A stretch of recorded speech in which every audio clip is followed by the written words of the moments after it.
Saio hau Nafarroako gobernuak diruz lagundu du.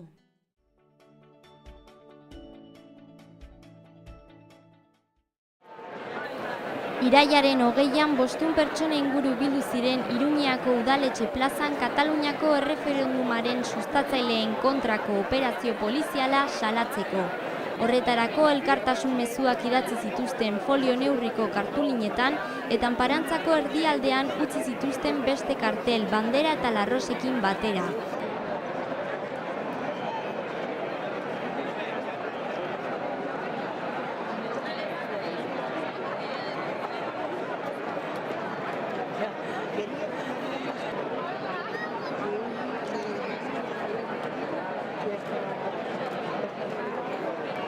Antolatzaile zehatzik gabe, sare sozialetan emandako deia baten bidez sortu zen konzentrazioa, atxilotuak izan ziren erreferendumaren bultzatzaileei elkartasuna adierazteko.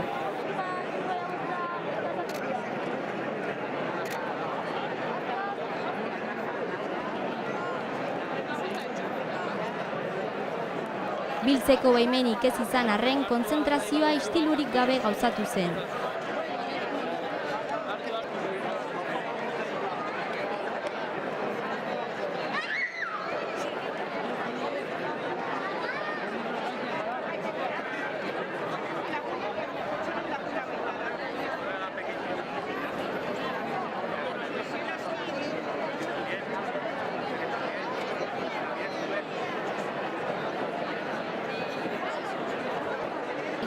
Polizia Nazionala hor egon zen eta baita EH Bildu eta Podemoseko hainbat parlamentari ere.